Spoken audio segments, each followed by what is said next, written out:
шумораи шаҳрвандоне ки аз тоҷикистон ба муҳоҷират рафтаанд дар 6 моҳи соли ҷорӣ нисбат ба 1 соли қаблӣ 2 баробар афзоиш ёфтааст.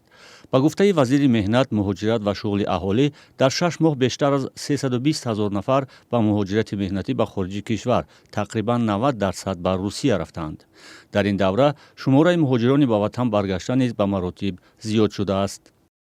дар марҳилаи ҳисоботӣ аз хориҷи кишвар ба ватан تعدادی زیاده از 240,000 نفر مهاجران مهنتی به وطن بازگشتند که از این 194,395 نفر مردان و 46,200 نفر زنان می باشند و این نشان دهنده نسبت به همین دوره سال گذشته 14 مرتبه زیاد است. мақомот мегӯянд талош доранд теъдоди кишварҳои қабулкунандаи муҳоҷирони тоҷикро зиёд кунанд. феълан муҳоҷирони тоҷик асосан барои кор ба Русия ва Қазоқистон мераванд. дар ҳоле ки пас аз ҳамла ба Украин, Русия таҳти таҳримҳои ғарб қарор гирифтааст ва даҳҳо ширкату корхонаҳо фаъолияти худро дар ин кишвар қатъ кардаанд. муҳоҷирони тоҷик мегӯянд, ин таҳримҳо ба кори онҳо дар Русия бетаъсир намондааст. бархе аз муҳоҷирони корӣ мегӯянд, кори худро аз даст додаанд ё бо сабаби кам шудани кор даромадашон кам шудааст.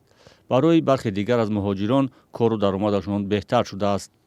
ба фикри ман шояд ин сабаби таҳримҳое ки давлатҳои ғарб бар зидди Русия кардистанд, албатта маҳсулоти онҳо аз давлатҳои ғарб ба Русия ворид нашуда истодааст. мана муддати чандин моҳ боз ва таваҷҷӯҳи ҳам ҷиҳати чакана, фурӯши чакана, ҳам ва ҷиҳати яклохт ба маҳсулоти меваҷоту воридоти Тоҷикистон ва дигар давлатҳои иттиҳоди давлатҳои мустақил беҳтар шуда истодааст. масъулини вазорати меҳнат, муҳоҷират ва шуғли аҳолии Тоҷикистон мегӯянд, соли равон 126 нафарро барои кор ба Бритониё фиристоданд. 200 нафари дигар интизори гирифтани раводиди Бритониё ҳастанд. ин шаҳрвандони Тоҷикистон дар Бритониё асосан дар корҳои мавсимии гармхонаҳо кор мекунанд. бино ба арзёбии созмонҳои байналмилалӣ, пули интиқолии муҳоҷирони тоҷик ба 3 маҷмӯи маҳсулоти дохилӣ баробар аст.